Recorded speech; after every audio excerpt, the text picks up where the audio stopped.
जदि आपण भेंडी खाइबाकू पसंद करंतिनी तेबे थरे निश्चित भाव बनातु भेंडीर स्वादिष्ट रेसिपी भेंडी बेसर और थरे खाइले बारंबार खाइबाकू इच्छा करेंगे। नमस्कार, रोजी ओडिया किचन को आपण मानक स्वागत। भेंडी बेसर बनाइबा प्रथमे एठी देखंतु मु नेइची 250 ग्राम भेंडी। भेंडी की मु धोईकी भलसे कपड़ा रे पोछिकी रखिथिली। आपण जदि भेंडी की फ्रिज रे रखुछंदी ताले ए प्रोसेस रे रखंतु, बहुत दिन सतेज रहियो, मिनिमम 8 ରୁ 10 दिन। एबे आमे भेंडी को काटी नबा। प्रथमे भेंडीर मुंड और लांज को काटी नबा। भेंडीर मझी को आमे काटी नबा, माने दिखंड कर नबा गोटे भेंडी की। आपण जतले भी भेंडी काटुछंदी देखिकी भेंडी काटबे, काहेकि ना भेंडी रे प्राय पोक थाए।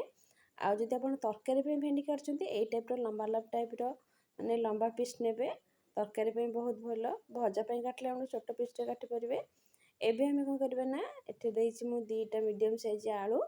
एबे आर हमें चोपा छड़ेई नबा।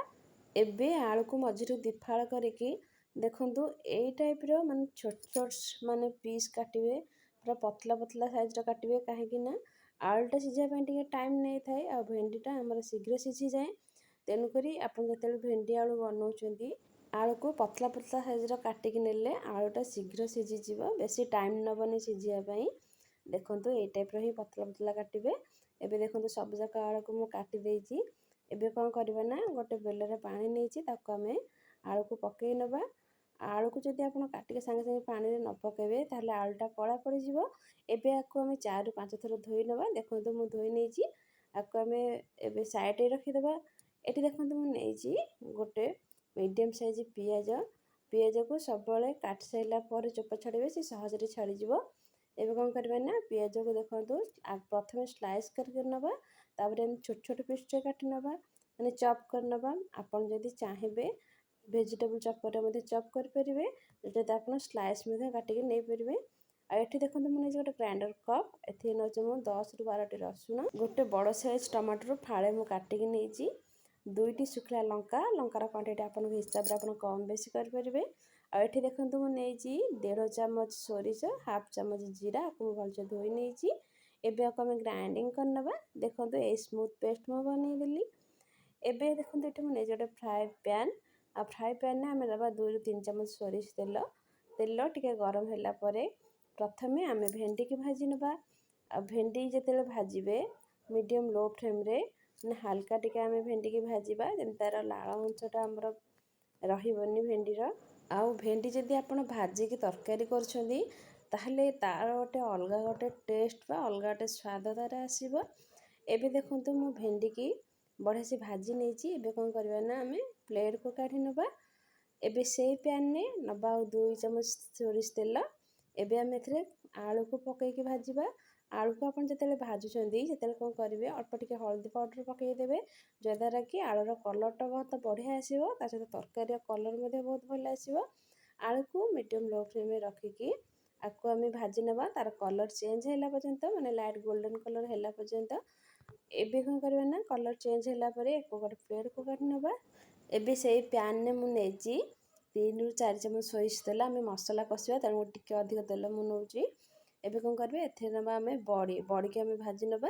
एठी मु 20 ରୁ 25 टी बड़ी नेइछि। आपण देखिकी आपणकर तरकारी की सेई अनुसार बड़ी नेबे। एबे कोन करबे ना, बड़ी के आमे भाजी नबा, माने लो फ्लेम रे रखिकी तार टिके कलर चेंज होला पर्यंत। बड़ीर कलरटा चेंज हो जाइछि। एबे आको आमे प्लेट को काढी नबा। बड़ी की बेसी पड़िबेनी, ए कलर ही रखिबे, आ बेसी पड़ले पिथा लागिबो। एबे देखंतु सेथिर नबा आमे गोटे चामच रे हाफ चामच पंच फुटण। फुटण फुटला परे एथिरे आमे पियाज को पकेइ नबा। आ फुटणटा आपण देले देखिबे तार वासनाटा बहुत बढ़िया आसीबो, तरकारी टेस्ट मध्ये बहुत भल आसीबो। पियाज को भाजिला बेले गैस को मीडियम लो फ्लेम रखिथिबे। देखंतु पियाजर कलर चेंज हो गलानी। एबे आमे मसला को एथिरे ऐड करबा। पियाजटा लाइट गोल्डन कलर होला परे मसलाटा ऐड करिवे। एबे देखंतु से मसला पानी मध्ये किछि बळितला, ताको मध्ये ऐड करूची गोटे छोटो चमच हल्दी पाउडर। आ एठी मु नउची हाफ चामच काश्मीर लंका पाउडर। आपण चाहे स्किप मध्ये आको करि परिबे, एटा ऑप्शनल अछि पूरा। एबे कोन करबा ना, कसी नबा, जेमति मसलाटा देखंतु पानी टाइप रो देखा जाउची, से पूरा सुखला है, माने मसला रो तेल अलगा हो जाइथो। से पर्यंत आमे आको कुक करिबा। मिनिमम लो फ्लेम रे रखिकी आको आपण कुक करिवे, जेमति मसलाटा हमर बढ़िया से सिझी जिवो। देखंतु मते मिनिमम 5 मिनिट समय लागिला। ମସଲାଟା ଆମର ବଢ଼ିଆ ସେ କୁକ୍ ହେଇଯାଇଛି। ଏବେ ଆମେ ଏଥିରେ କ'ଣ କରିବା ନା ଭାଜିକି ରଖିଥିବା ଆଳୁକୁ ଆଡ଼୍ କରିବା। ଆଳୁକୁ ଆଡ଼୍ କରିକି ଆକୁ ଆମେ କଷି ନେବା ଲୋ ଫ୍ଲେମ୍ରେ। ଆଳୁଟା କଷିବା ପାଇଁ ଆମକୁ ମିନିମମ୍ 5 ମିନିଟ୍ ସମୟ ଲାଗିବ। ଆଳୁ ଆଉ ମସଲାକୁ ଆମେ ଭଲସେ କଷି ନେବା, ଯେମିତି ଆଳୁ ମସଲା ବଢ଼ିଆ ସେ ମିଶିଯିବ। ଦେଖନ୍ତୁ ଆଳୁ ଆଉ ମସଲା ଆମର ବଢ଼ିଆ ସେ କଷି ହେଇଗଲାଣି। ଏବେ ଆମେ ଏଥିରେ ଦେବା ପାଣି। ଆଉ ପାଣି ଆପଣ ଦେଖିକି ଦେବେ, ଆପଣଙ୍କ ହିସାବରେ ଆପଣ କମ୍ ଦେବେ କି ବେଶୀ ଦେବେ, ମାନେ ଝୋଳଟା ଆପଣ ବହଳିଆ ରଖିବେ କି ପତଳା ରଖିବେ ସେଇ ଅନୁସାରେ ପାଣି ଦେବେ। ଏଠି ମୋତେ ବେଶୀ ପତଳା ଦରକାର ନାହିଁ କି ବେଶୀ ବହଳିଆ ଦରକାର ନାହିଁ, ତେଣୁକରି ଏଠି ମୁଁ 1.5 ଗ୍ଲାସ୍ ପାଣି ହିଁ ଆଡ଼୍ କରିଛି। ମାନେ ମେଜରମେଣ୍ଟ କପ୍ରେ କହିଲେ 2 କପ୍ ପାଣି ମୁଁ ଏଠି ନେଇଛି। ଗୋଟେ ବଡ଼ ସାଇଜ୍ ଟମାଟୋ ମୁଁ କାଟିଥିଲି, ଯାହାକୁ ମୁଁ ମସଲାରେ ଆଡ଼୍ କରିଛି। ଏବେ ଏଥିରେ ମଧ୍ୟ କିଛି ଆଡ଼୍ କରିଛି।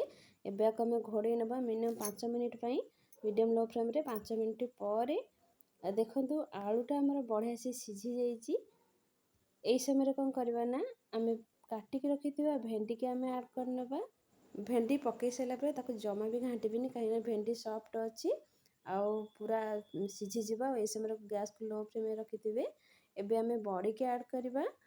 ବଡ଼ିକି ଆଡ଼୍ କରିକି ଏଠି ନେବା କିଛି ଧନିଆ ପତ୍ର।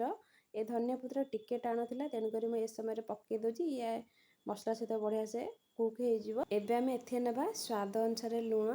ଆଉ ଲୁଣଟା ମୁଁ ଏଇ ସମୟ ଦେଉଛି, କାହିଁକିନା ପାଣି ପରିବା ଆଉ ଏ ସବୁ ଜିନିଷକୁ ମେଜରମେଣ୍ଟ କରିକି ଆମେ ଲୁଣ ପକାଇଲେ ଲୁଣର ପରିମାଣଟା ଠିକ୍ ରହିବ, ମାନେ ଟେଷ୍ଟଟା ବହୁତ ଭଲ ଆସିବ। ଏବେ କ'ଣ କରିବା ନା ଘୋଡ଼େଇ ନେବା ମିନିମମ୍ 5 ମିନିଟ୍ ଲୋ ଫ୍ଲେମ୍ରେ ଘୋଡ଼େଇବା। ବେଶୀ ଆକୁ ସିଝେଇବାନି, କାହିଁକିନା ଭେଣ୍ଡିଟା ବେଶୀ ସିଝିଗଲେ ଖାଇବା ପାଇଁ ଭଲ ଲାଗିବନି। 5 ମିନିଟ୍ ପାଇଁ ଆକୁ ମୁଁ ଘୋଡ଼େଇ ଦେଇଛି। ଆଉ 5 ମିନିଟ୍ ପରେ ଦେଖନ୍ତୁ ଆମର ରେଡ଼ି ହେଇଗଲା ଭେଣ୍ଡି ବେସର। ଆକୁ ଥରେ ଆପଣ ନିଶ୍ଚିତ ବନେଇକି ଖାଆନ୍ତୁ। କେମିତି ଲାଗୁଛି ମୋତେ କମେଣ୍ଟ କରିକି ଜଣାନ୍ତୁ। ଫ୍ୟାମିଲି ଫ୍ରେଣ୍ଡ ସମସ୍ତଙ୍କ ସହିତ ନିଶ୍ଚିତ ଭାବରେ ଥରେ ସେୟାର କରନ୍ତୁ। ରହୁଛି ନମସ୍କାର। ଯଦି ଆପଣମାନଙ୍କୁ ଆମ ଭିଡ଼ିଓଟି ପସନ୍ଦ ଆସିଥାଏ ତେବେ ଆମ ଚ୍ୟାନେଲକୁ ଲାଇକ୍ ସେୟାର ସବସ୍କ୍ରାଇବ୍ ପାଇଁ ଜମା ବି ଭୁଲିବେନି। ପୁଣି ଦେଖାହେବ ଆଉ ଗୋଟେ ନୂଆ ଭିଡ଼ିଓରେ। ସେ ପର୍ଯ୍ୟନ୍ତ ସମସ୍ତଙ୍କ ଦିନ ଶୁଭଙ୍କର ହେଉ। ଭଗବାନ ସମସ୍ତଙ୍କୁ ଭଲରେ ରଖିଥାନ୍ତୁ।